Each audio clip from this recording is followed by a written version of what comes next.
أعوذ بالله من الشيطان الرجيم. بسم الله الرحمن الرحيم. شهر رمضان الذي أنزل فيه القرآن هدى للناس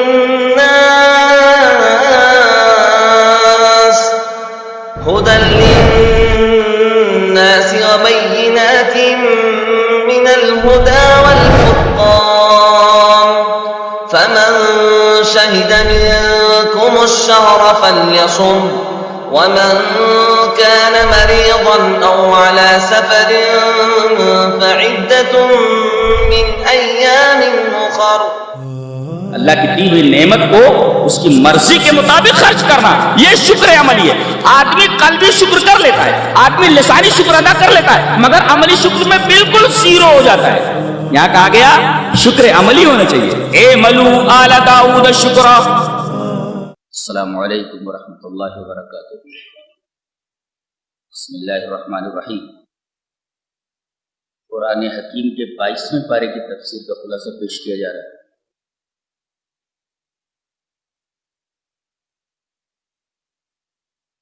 ایک دفعہ ازواج مطہرات نبی کی بیویوں نے نبی کریم صلی اللہ علیہ وسلم سے کہا کہ یہ جو آپ نفقہ خرچ دیتے ہیں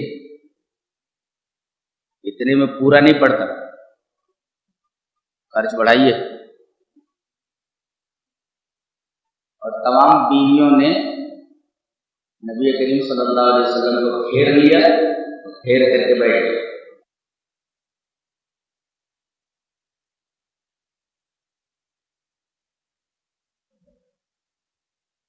حضرت ابوبکر آئے، اجازت طلب کی، نبی نے اجازت دیا. حضرت عمر آئے، انہوں نے اجازت طلب کی، اجازت دی تو اندر آئے. دیکھا کہ ازواج مطہرات نبی کریم صلی اللہ علیہ وسلم کو گھیرے ہوئے.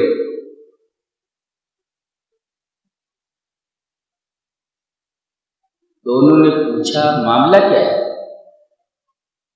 تو نبی کریم صلی اللہ علیہ وسلم نے فرمایا کہ یہ لوگ مجھ سے اور زیادہ خرچ کا مطالبہ کرتے ہیں اور وہ میرے پاس ہے نہیں. اور نبی کریم صلی اللہ علیہ وسلم بڑے غمگین دکھائی دے رہے تھے. آپ کو ہنسانے کے لیے حضرت عمر نے کہا کہ اللہ کے رسول، اگر بنت خارجہ کی بیٹی یعنی میری بیوی بنت خارجہ اگر مجھ سے خرچ بڑھانے کی بات کرے تو مجھ کی گردن مروڑ دو. تو نبی کریم صلی اللہ علیہ وسلم مسکرا پڑے. کیا کہا انہوں نے؟ ہنسانے کے لیے نبی کریم صلی اللہ علیہ وسلم کو کہ اللہ کے رسول، اگر میری بیوی خارجہ کی بیٹی بنت خارجہ اگر مجھ سے نفقے کی زیادتی کا مطالبہ کرے تو مجھ کی گردن مروڑ دو. نبی کریم صلی اللہ علیہ وسلم مسکرا. آپ نے بتایا یہ خرچے کا مطالبہ کرا. حضرت ابوبکر اٹھے اور حضرت عائشہ کی گردن مروڑ رہے تھے، اور حضرت عمر اٹھے، انہوں نے حفصہ کی گردن پکڑی کہ تم لوگ نبی کو پریشان کرتی ہو. انہوں نے کہا اللہ کی قسم ہم اب مزید نفقے کا مطالبہ نہیں کریں گے. آیت تخیر نازل، ایک طرف دنیا ہے اور ایک طرف میرا نبی ہے. تمہیں دنیا چاہیے، میرا نبی چاہیے. نبی کریم صلی اللہ علیہ وسلم نے تقریباً 29 دن، ایک ماہ تک تمام بیویوں سے کنارہ کشی کر لی اور ایک بالا خانے میں جا کر کے بیٹھ گئے. لوگوں نے یہ سمجھا شاید آپ نے اپنی بیویوں کو طلاق دے دی. آیت تخیر نازل کہ ایک طرف دنیا، ایک طرف میرا رسول. اختیار کرنا تمہارے ہاتھ. سب سے پہلے حضرت عائشہ نے کہا کہ میں رسول اللہ صلی اللہ علیہ وسلم کو اختیار کرتا. یہ آیت تخلیق. کسی مفسر نے بہت اچھا کہا، کہتا ہے ایک طرف دنیا کی تنگی اور ترشی ہے اور سخت زندگی، اور ایک طرف اللہ کا رسول. انہوں نے اللہ کے رسول کو اختیار کر کے تنگی اور ترشی کے ساتھ زندگی گزارنا قبول کر لیا، اختیار کر لیا.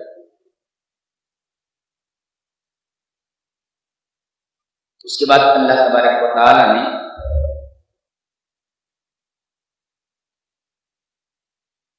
تقوی والی عورتوں کے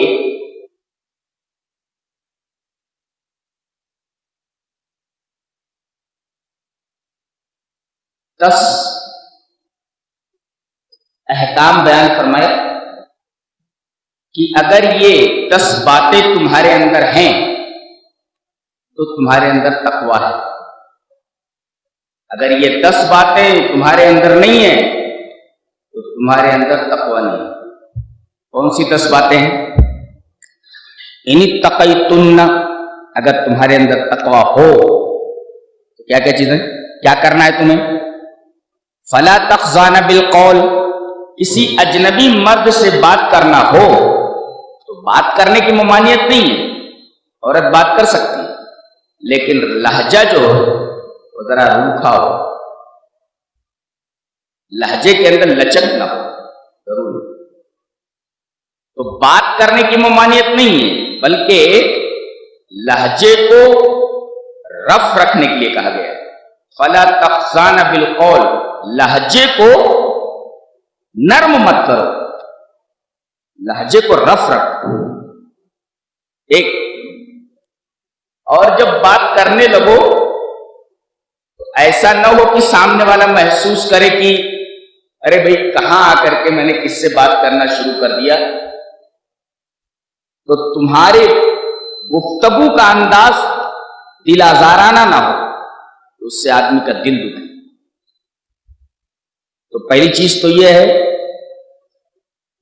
کہ تمہارا لہجہ روکھا ہو اجنبی سے بات کرتے ہو، اور دوسرے بات کرو تو دل آزارانہ بات نہ ہو جس سے کسی کا دل دکھے. تیسرے وقرن فی بیوتکن، تم لوگ اپنے گھروں میں جمی رہو.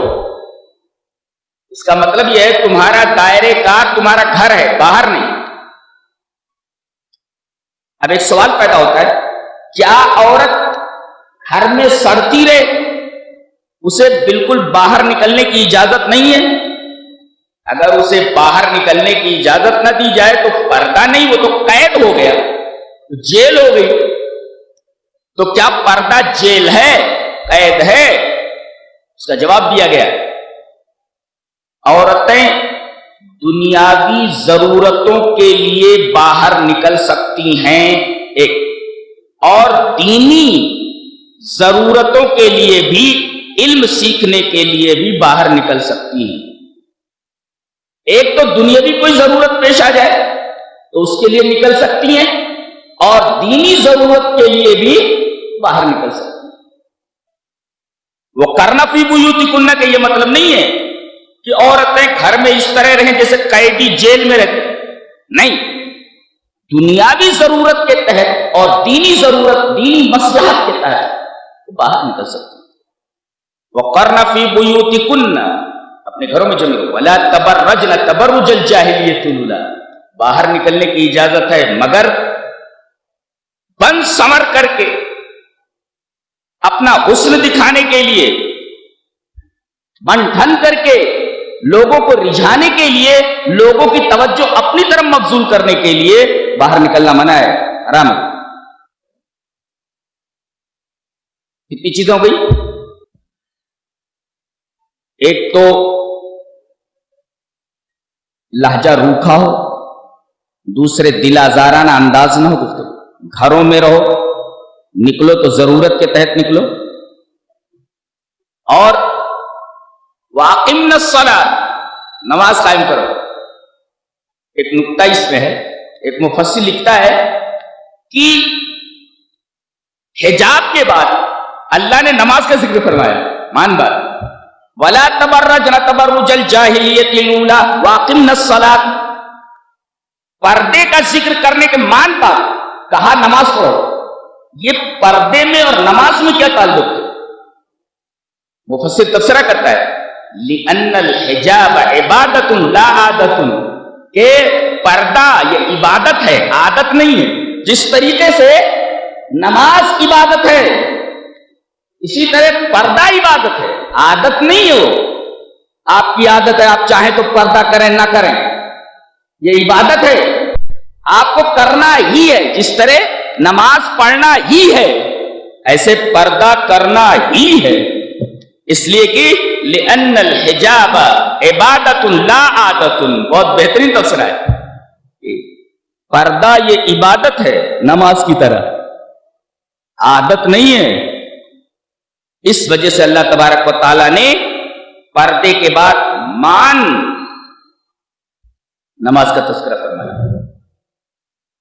وَأَقِمْنَا الصَّلَاةَ وَآتِينَا الزَّكَاةَ، زکات یہاں کیا کرتے ہیں لوگ کہ بیویوں کو اتنا خرچہ دیتے ہی نہیں کہ وہ بچا سکیں اور زکات دینے کے قابل ہو جائیں۔ پیسہ ہی نہیں رہے گا تو زکات کیسے دیں گے؟ لہذا مردوں کو چاہیے کہ ان کو پیسے دیتے رہیں، وہ الگ سے اتنا پیسہ اپنے پاس رکھیں کہ جیسے آپ زکات نکالتے ہیں وہ بھی اپنی طرف سے زکات نکالیں۔ وَآتِينَا الزَّكَاةَ وَآتَيْنَا اللَّهَ، اللہ کی اطاعت کرنا، وَرَسُولَهُ، رسول کی اطاعت کرنا۔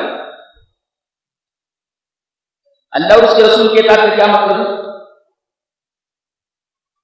بچوں کی دینی تربیت کرنا، شوہر کا کہنا ماننا، یہ ساری چیزیں اطیعنا اللہ ورسولہ میں آئی۔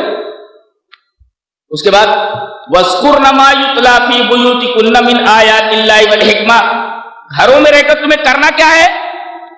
قرآن حکیم کی تلاوت کرنی ہے، والحکمہ، اور حدیث پڑھنا پڑھانا ہے۔ یہ 10 باتیں ہوئی، یہ 10 صفات جن کے اندر ہوں وہ عورتیں متقیاں ہیں، پرہیزگار ہیں، متقی۔ کسی نے سوال کیا کہ قرآن میں کون سی آیت ہے جو لڑکیوں اور عورتوں کی تعلیم پر ابھارتی ہیں، انسپائر کرتی ہیں کہ لڑکیوں کو تعلیم حاصل کرنا چاہیے، وہ کون سی آیت ہے؟ یہی آیت ہے، وَاذْكُرْنَ مَا يُتْلَىٰ فِي بُيُوتِكُنَّ مِنْ آيَاتِ اللَّهِ وَالْحِكْمَةِ، گھروں میں بیٹھ کر قرآن حکیم کی تلاوت کریں اور حدیث کی تلاوت کریں، حدیث پڑھیں۔ بتائیے اب جب پڑھیں گی، تعلیم حاصل کریں گی، تبھی تو انہیں تلاوت کریں گی اور حدیث بیان کریں گی۔ علم ہی نہیں رہے گا تو قرآن کیسے پڑھیں گے، قرآن کیسے سمجھیں گے، حدیث کیسے پڑھیں گے، حدیث کیسے سمجھیں گے؟ اس کا مطلب یہ آیت کریمہ انسپائر کرتی ہے کہ لڑکیوں کو دینی تعلیم دینا چاہیے جس طرح لڑکوں کو تعلیم دیا۔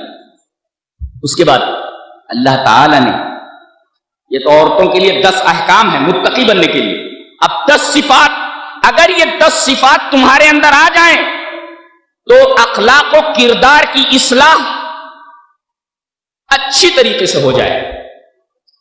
ام عمارہ ایک صحابیہ ہیں، انہوں نے ایک دفعہ نبی کریم صلی اللہ علیہ وسلم سے فرمایا ما بال الرجال یذکرون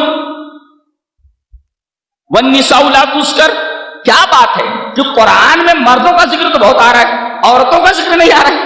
یہ کون پوچھ رہی ہے؟ حضرت ام عمر، کہ اللہ کے رسول قرآن میں مردوں کا ذکر ہے، عورتوں کا ذکر ہے ہی نہیں۔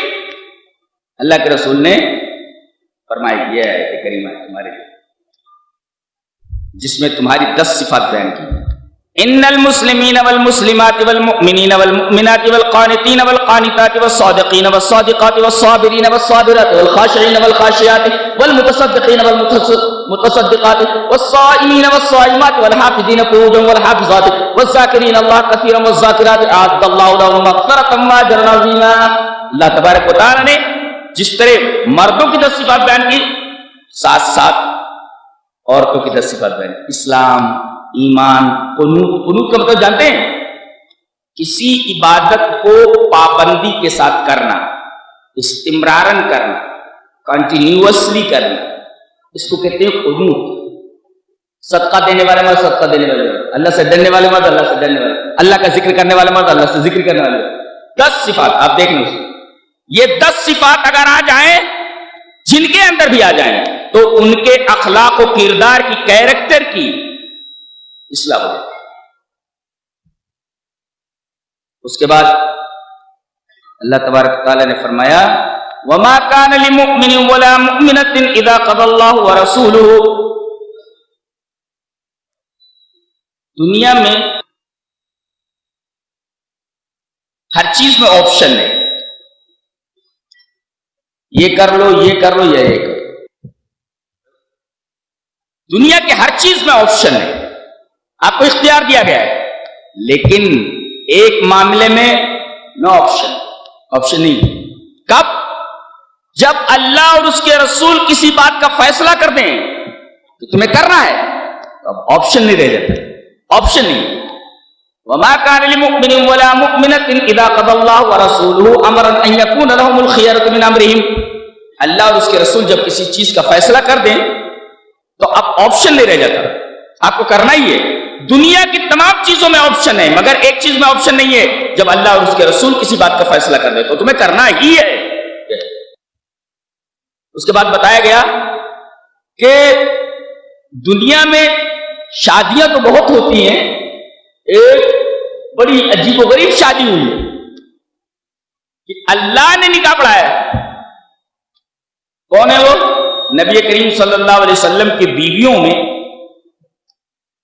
ایک بیوی حضرت زینب بنت جحش، پہلے یہ زید بن حارثہ کے نکاح میں تھی جو آپ کے لے پالک بیٹے تھے۔ اللہ تعالی نے اس متبنہ اور لے پالکی کی رسم کو ختم کرنا چاہا اور اپنے نبی کے ہاتھوں کروایا۔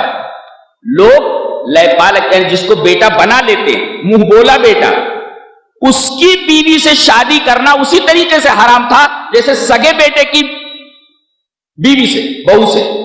اللہ تعالیٰ نے اس رسم کو ختم کرنا چاہا اور خود نبی کا ہاتھوں ختم کرایا کہ زید بن حارثہ نے جب طلاق دے دی، عدت گزر جانے کے بعد نبی کریم صلی اللہ علیہ وسلم نے پیغام نکاح دیا اور اللہ تعالیٰ نے فرمایا کہ زوجنا، کہا ہم نے زینب بنت جحش سے تمہارا نکاح کر دیا۔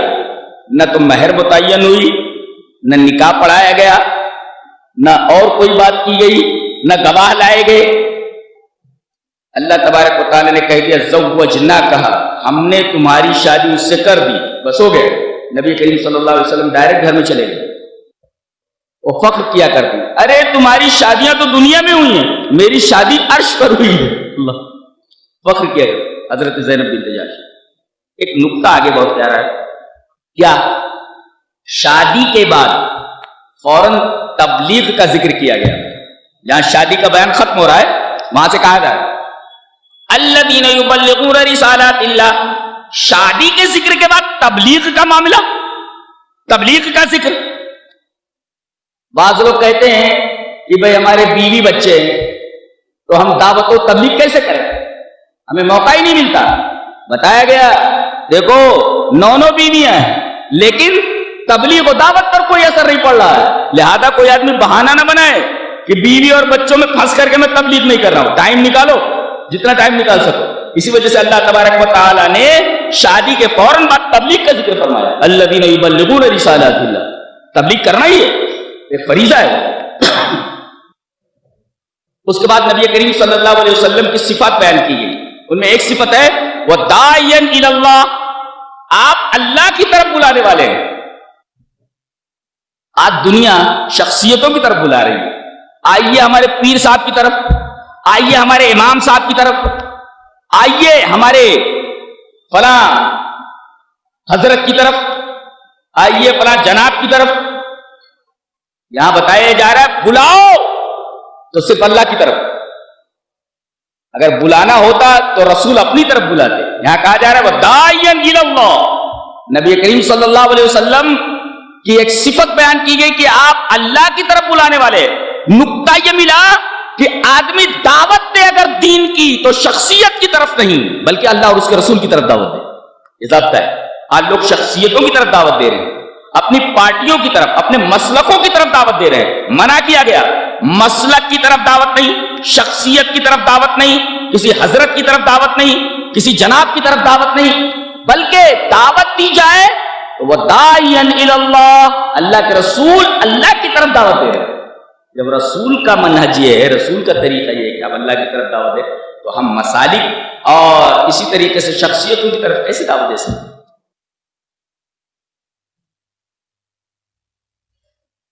اس کے بعد کہا گیا بات کیسے کی جائے۔ دیکھو میاں بیوی کے درمیان جو رشتہ ہوتا ہے بڑا لطیف اور بڑا نازک ہوتا ہے، بڑا نازک ہوتا ہے۔ اللہ تبارک و تعالی نے عمل زوجیت کو، زوجیت کے خاص عمل کو ان تمسوہن، تم ان کو ٹچ کرتے۔ دیکھو عمل زوجیت کو صراحتاً بیان نہیں کیا بلکہ کنایتاً بیان کیا ہے۔ اس میں اشارہ اس بات کی طرف ہے کہ لہجے میں آپ کے بڑی شائستگی ہونا چاہیے، وقار ہونا چاہیے، یہاں تک کہ اگر میاں بیوی کے مسائل کو بھی بیان کرنا ہو تو صراحتاً بیان نہیں کرنا چاہیے بلکہ کنایتاً بیان کرنا چاہیے۔ اللہ تبارک تعالیٰ نے عمل زوجیت کو مس سے تعبیر کیا، ٹچ سے تعبیر کیا ہے، صراحتاً بیان نہیں فرمایا۔ ان تمسوہم، کیا اس کے بعد اب زینب سے آپ کی شادی ہو گئی، اب ولیمہ، ولیمے میں 300 سے زائد لوگ شریک ہوئے۔ حضرت زینب بنت جہش کے ولیمے میں 300 سے زائد لوگ شریک ہوئے، اور ایک اس میں بات بڑی پیاری بیان کی گئی کہ حضرت ام سلیم نے ہیس، ایک حلوہ ہوتا ہے، وہ ولیمے میں بھیجا۔ اس سے ایک بات معلوم ہوئی کہ کسی کا ولیمہ ہو رہا ہو تو کوئی آدمی اپنے گھر سے بھی کوئی اچھی چیز پکا کر وہاں بھیج سکتا ہے۔ یہاں تو عالم یہ ہے کہ اچھے سے اچھا ہال بک کیا جائے اور اتنے اچھے اچھے کھانے بنائے جائیں کہ وہ لڑکی والا جب تک فٹ پاتھ پہ آ جائے اور بھیک کا کٹورا نہ لے لے تب تک کھانے والے مانتے نہیں۔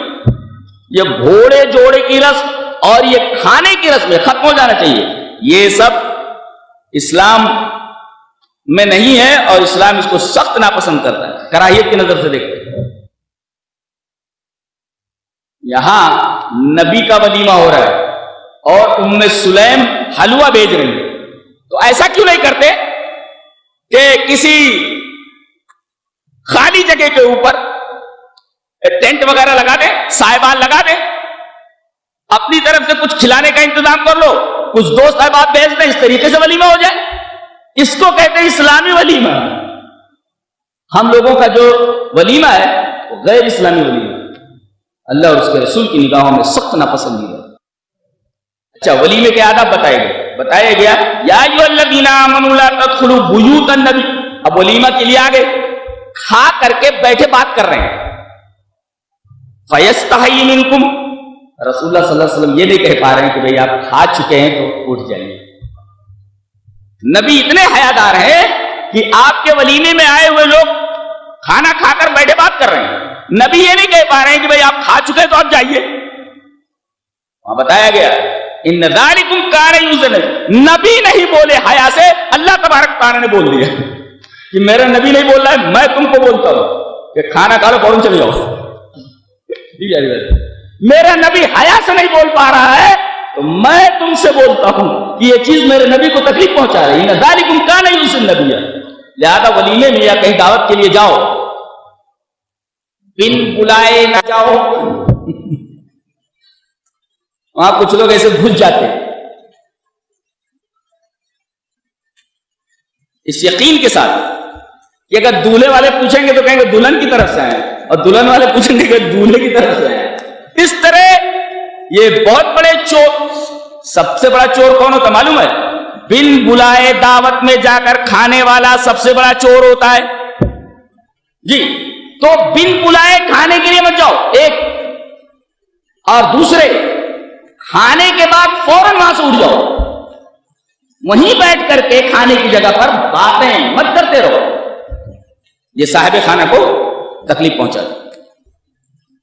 یہ کھانے کے آداب میں سے۔ اور کوئی چیز مانگنا ہو عورتوں سے، کہا کہ اس کو حجاب کے پیچھے سے، پردے کے پیچھے سے مانگو. السلام علیکم خالہ، اب وہ خالہ کہہ کر کے اندر گھس جا رہا.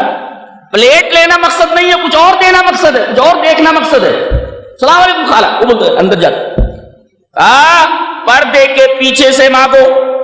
اب جب نبی کے گھر میں جانے کی اجازت نہیں ہے، پردے کے پیچھے سے مانگو، تو تمہیں تو بدر جوڑا پردے کے پیچھے سے مانگنا چاہیے. اب ولیمے کا معاملہ ہے، عورتوں کے اندر گھس جا رہا ہے. مقصد کھانا نانا نہیں دیتا، کچھ اور مقصد ہے. اس بات کا بھی خیال ہے، کچھ مانگنا ہو تو من ورائے حجاب مانگو، پردے کے پیچھے سے مانگو. یہ بات کہیے.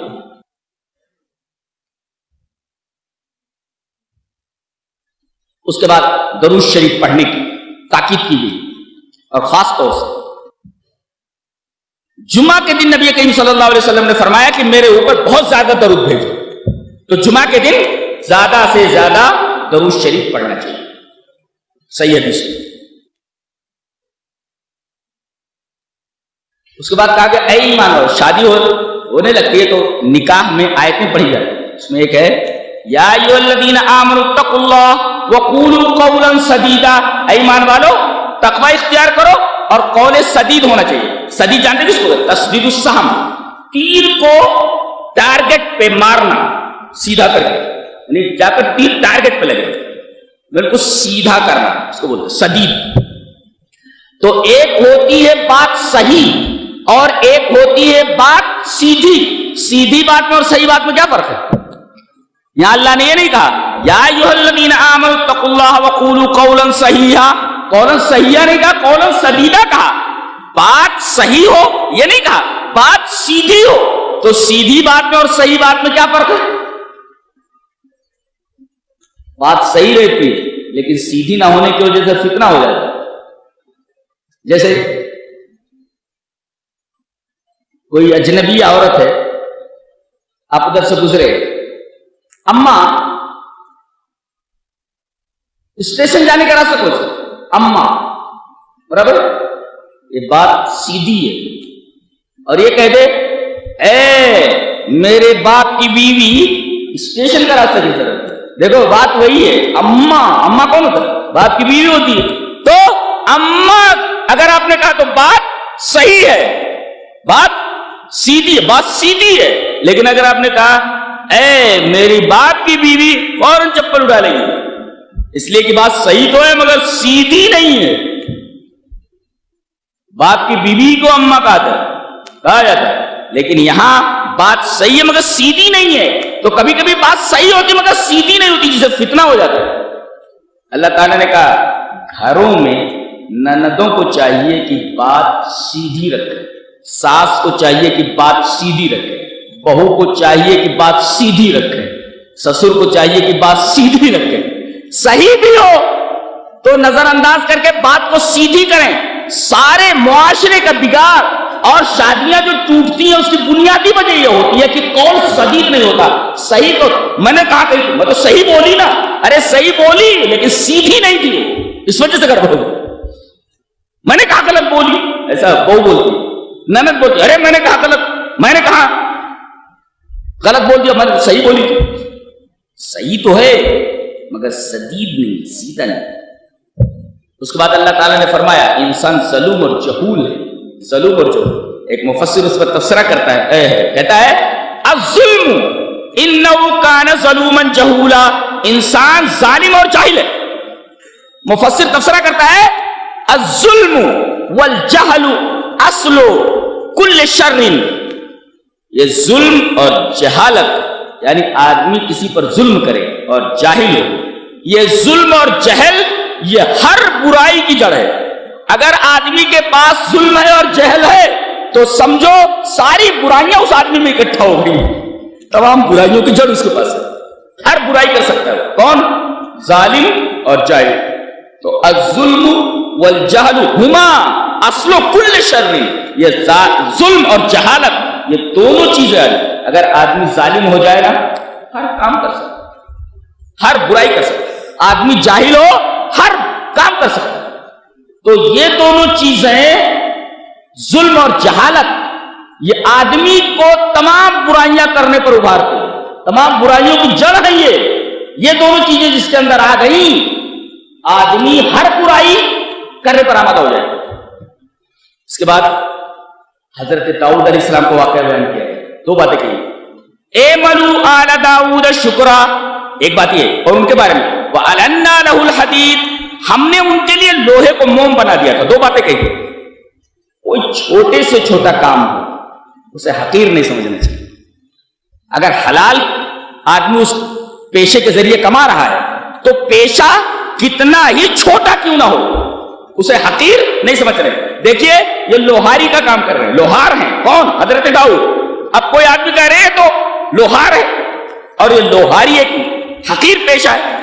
چھوٹے سے چھوٹے پیشے کو حقیر نہیں سمجھنا چاہیے۔ اگر اس پیشے سے آدمی حلال روزی حاصل کر رہا ہے، آپ کوئی بھی طریقہ رزق کا حاصل کر سکتے ہو، چھوٹے سے چھوٹا پیشہ اختیار کر سکتے ہو، شرط یہ ہے کہ آدمی اس پیشے سے حلال رزق حاصل کرنے کی کوشش کرے۔ ایک بات تو یہ معلوم ہے، اور دوسری جو گہری بات ہے، باریک، کیا ہے؟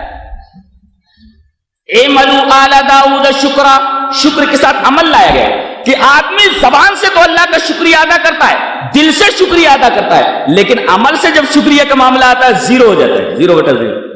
تو تم زبان سے شکریہ تو ادا کرتے ہو، دل سے تو شکریہ ادا کرتے ہو، مگر عمل سے شکریہ بہت کم لوگ ادا کرتے ہیں۔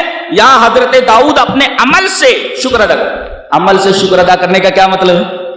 زبان سے کہتے اللہ تیرا شکر ہے، اور دل میں بھی بولتا اللہ تیرا شکر۔ عمل، اللہ نے جو نعمت دی ہے اس نعمت کو اللہ کی مرضی کے مطابق خرچ کرنا، صرف کرنا، یہ ہے شکر عملی، عملی شکر ہے۔ اللہ کی دی ہوئی نعمت کو اس کی مرضی کے مطابق خرچ کرنا، یہ شکر عملی ہے۔ آدمی قلبی شکر کر لیتا ہے، آدمی لسانی شکر ادا کر لیتا ہے، مگر عملی شکر میں بالکل زیرو ہو جاتا ہے۔ یہاں کہا گیا شکر عملی ہونا چاہیے۔ اعملوا آل داؤد شکرا، شکر کا تذکرہ آیا تو ایک پورے شہر کا واقعہ بیان کر دیا گیا، شہر سبا کا۔ اتنا خوشحال وہ ایریا تھا، اس شہر کے دونوں طرف گھنے باغات کا سلسلہ چلا گیا۔ مفسرین لکھتے ہیں کہ کوئی عورت اگر سر پر ٹوکرا لے کر کے تھوڑی دور تک چلی جائے تو بغیر پھلوں کو توڑے ہوئے پورا ٹوکرا بھر جائے گا۔ باغ اتنا پھلدار، لیکن انہوں نے ناشکری کی۔ دیکھو ناشکری جیسے انہوں نے کی، اللہ تبارک و تعالیٰ نے جس ڈیم سے پانی آتا تھا اس ڈیم کو توڑ دیا، اب پورے باغات دونوں کے دونوں وہ بہ گئے اور لوگ اس نعمت سے ہاتھ دھو بیٹھے۔ تو شکر کا تذکرہ آیا تو اس میں یہ تعلیم دی گئی ایک واقعے کے ذریعے کہ اگر آدمی شکر نہیں کرتا تو نعمت چھین لی جاتی ہے، اور آدمی نعمت کے دیے جانے کے بعد نعمت کا شکر کرتا ہے تو نعمت کے اندر اضافہ ہوتا ہے۔ لیکن وَإِسْتَأْذَنَ رَبُّكُمْ لَئِن شَكَرْتُمْ لَأَزِيدَنَّكُمْ وَلَئِن كَفَرْتُمْ إِنَّ عَذَابِي لَشَدِيدٌ۔ اگر شکر کرتے ہو تو نعمتوں میں اضافہ، شکر نہیں کرتے ہو نعمتیں چھین لی جاتی ہیں۔ یہ واقعہ بیان کر کے بتایا گیا، ایک تو اورل بتایا گیا، پھر پریکٹیکل بتایا گیا۔ پہلے اورل ہے، شکر کرو جیسے داؤد نے کیا تو ہم نے ان کو نوازا، اور دیکھو ناشکری کیا ہے، پریکٹیکل دیکھ لو، پورا شہر تباہ کر دیا گیا، فٹ پاتھ پر کھڑا کر دیا گیا۔ اس کے بعد اللہ نے فرمایا وما انفقتم من، تم جو خیر چیزیں خرچ کرتے ہو، وما انفقتم من شيء فهو يخلفه وهو خير الرازقين، اس پر ایک مفسر کا بڑا پیارا تفسیر ہے، پہلے ترجمہ دیکھ لو۔ آیا اللہ فرماتا ہے تم کوئی بھی چیز خرچ کرو اللہ اس کا بدل دے دیتا ہے۔ کوئی چیز خرچ کیے نا اللہ اس کے بدلے دے دیتا ہے۔ دنیا والے کیا کرتے ہیں، جتنا تم نے دیا ہے اتنا دے دیتے ہیں۔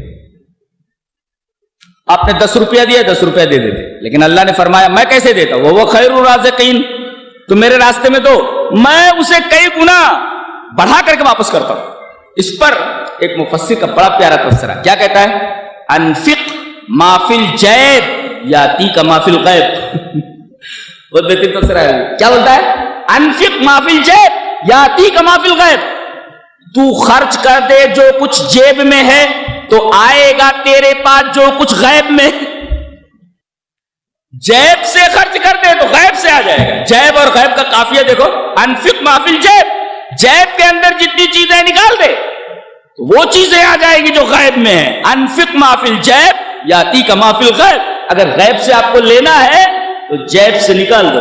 یہاں جیب سے نکالتے نہیں, غیب سے آنے کے لیے دعا کرتے رہتے ہیں. جیب خالی کر دو اوپر سے آ جائے گا نا. ارے بھئی یہ پانی ختم ہو جائے گا تبھی نا اس کے اندر پانی ڈالیں گے. پانی بھرا رہے گا تو کہاں رکھیں گے اس کو؟ لہٰذا اس کو پہلے خالی کر دو نا نئے پانی کے لیے. تو انفق ما فی الجیب یاتی کا ما فی الغیب, جو کچھ جیب میں خرچ کر دے غیب سے آ جاتی تیرے پاس.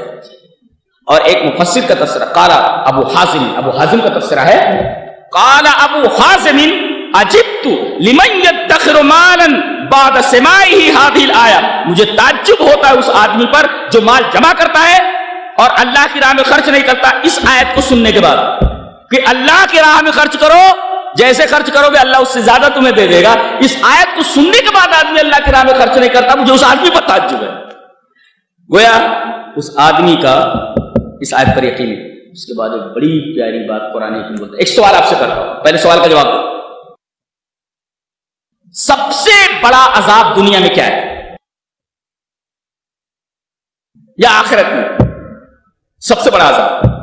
امام غزالی نے اس کا جواب دیا اس آیت کریمہ کی روشنی. اس اہم سوال کا جواب اس آیت کریمہ کی روشنی میں دی ہے. کیا؟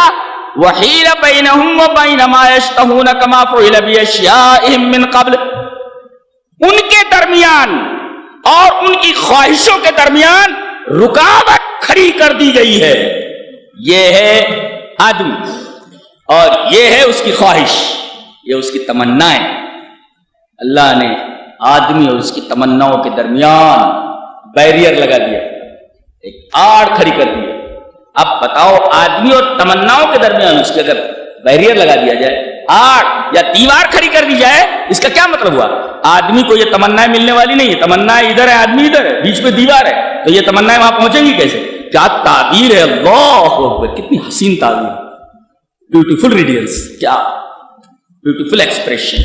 وَحِيلَ بَيْنَهُمْ وَبَيْنَ مَا يَشْتَهُونَ كَمَا فُعِلَ بِأَشْيَاءٍ. ان کے درمیان اور ان کی خواہشات اور ان کی تمناؤں کے درمیان اونچی دیوار کھڑی کر دی گئی. اللہ. اس پر امام غزالی کہتے ہیں, تفسیرہ ہے, اعظم العذاب ان یمنع الانسان مرادہ. سب سے بڑا عذاب یہ ہے کہ آدمی کو اس کی تمنا سے روک دیا جائے. وہ چاہتا ہے کچھ مگر ملتی نہیں, اور تمنا جتنی شدید ہو اور آدمی کو اس سے روکا جائے تو اتنا ہی زیادہ اسے عذاب حاصل ہوتا ہے, عذاب ملتا ہے.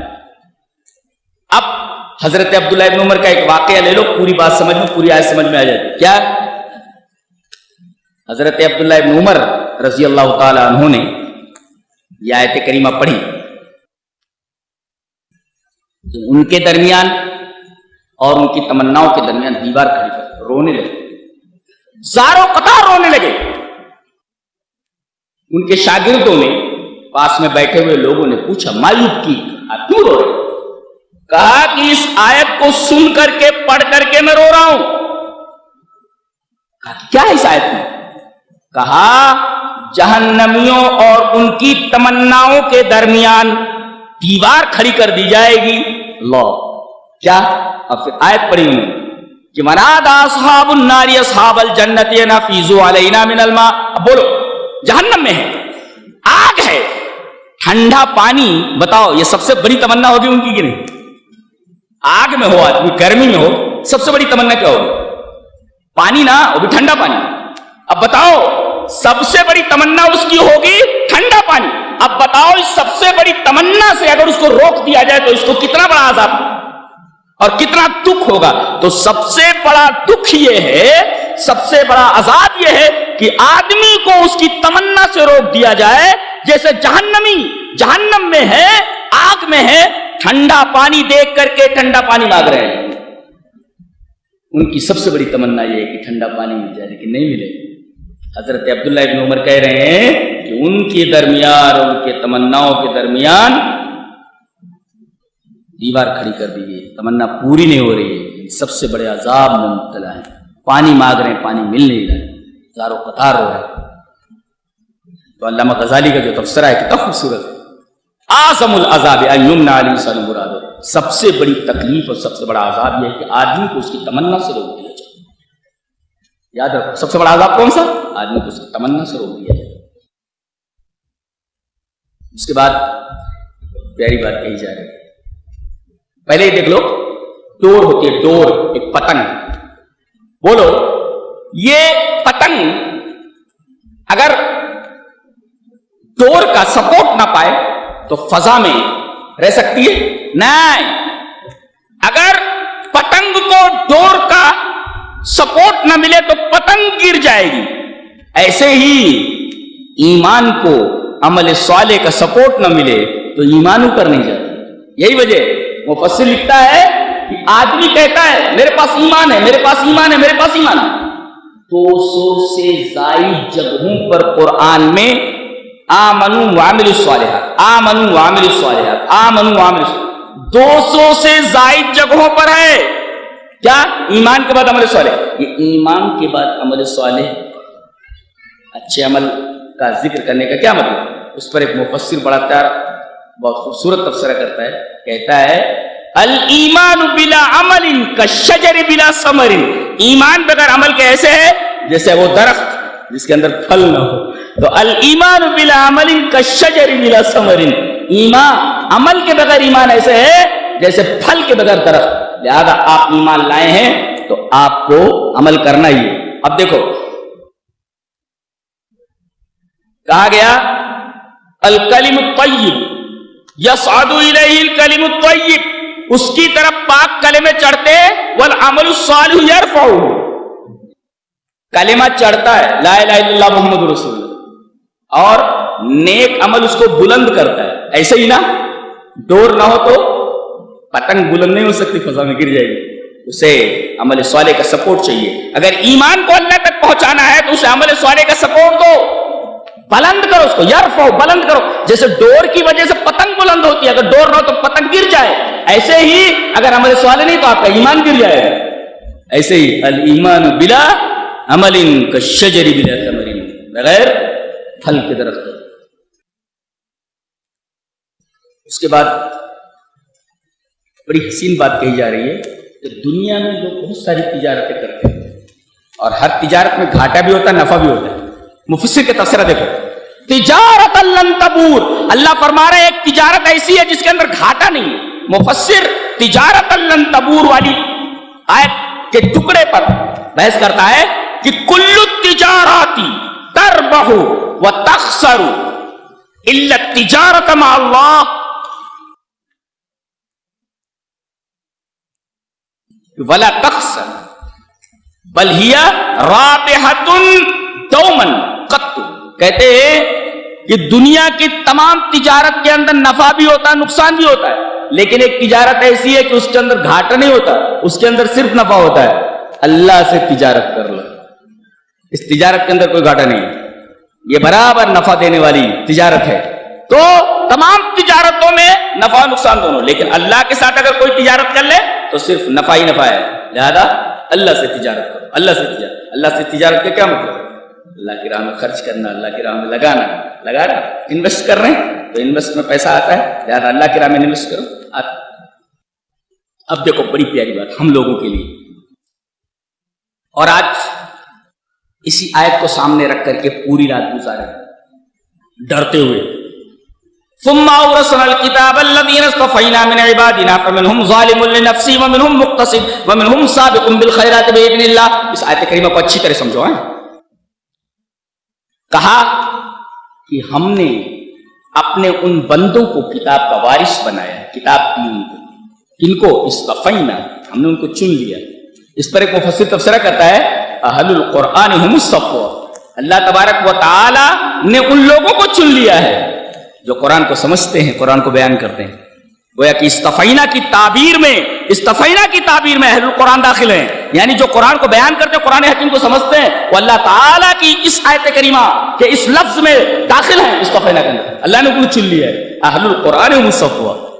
صفوہ کون ہے؟ جن کو اللہ نے منتخب کر لیا ہے، چن لیا ہے. کون ہے وہ؟ اہل القرآن ہے، قرآن کو سمجھتے اور بیان کرتے ہیں، وہ اس آیت کریمہ میں داخل ہے. ان کا مقام دیکھے کتنے بڑے مقام پر پائی گئے.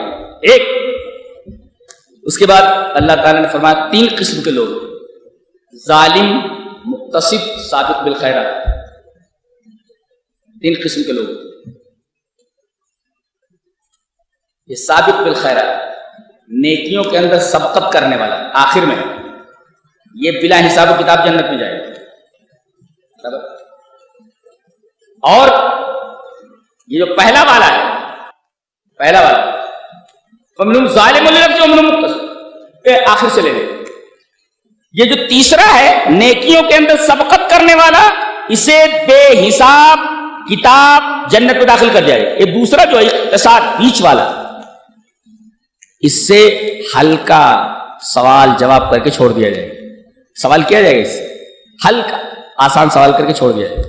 یہ بندہ، اس سے سخت سوال کیا جائے گا. ظالم اب یہ پھنس جائے گا. اب یہ 2 صورت ہے: یا تو یہ نبی کے سفارش کے دائرے میں آ کر بخش دیا جائے، اور یا تو جہنم میں ڈال دیا جائے، اچھی طرح دھلائی ہو جائے، دھلائی کرنے کے بعد اس کو جنت میں ڈالا جائے. لیکن جائیں گے تینوں جنت. ایک تو بلا حساب کتاب فوراً، اور ایک ہے آسان حساب کتاب فوراً، اور یہ ہے تھوڑا روک لیا جائے گا اس کو سفارش کے لیے. اگر سفارش کے بھی دائرے میں نہیں آئے تو جہنم میں ڈال کر کے اس کو ڈالا جائے.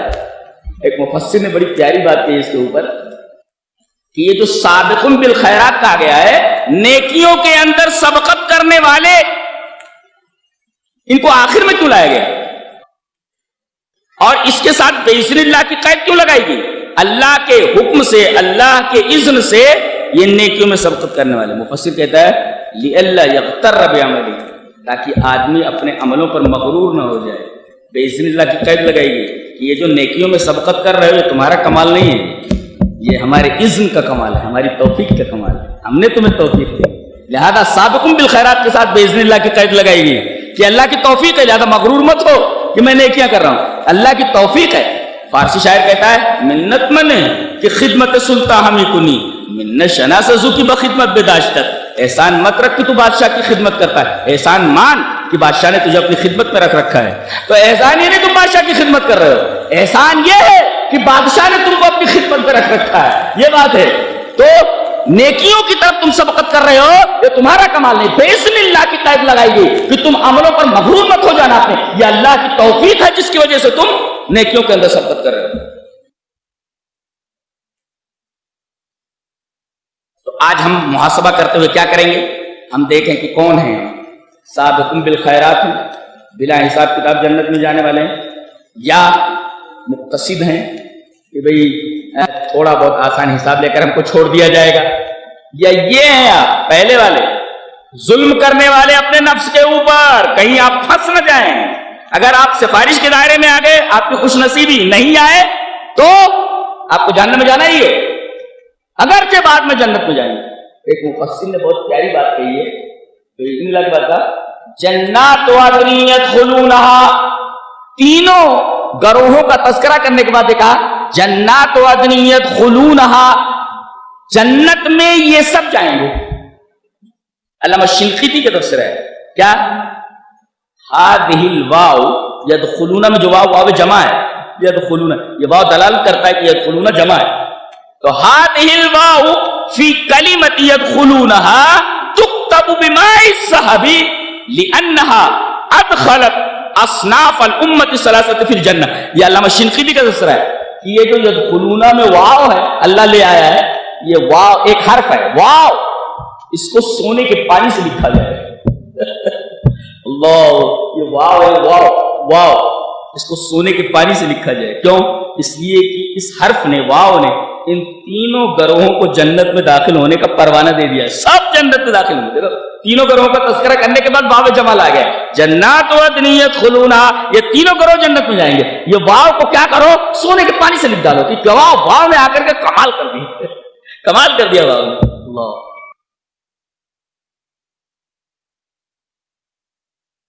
اس کے بعد کہا گیا اگر کسی کی عمر زیادہ کر دی گئی، 60 سال، 70 سال، 80 سال، 90 سال. ہمارے پھوپھا ہیں ابھی 112 سال کے ہوئے، 112 سال. ابھی 2-3 مہینہ ہوا انہوں نے سائیکل چھوڑی.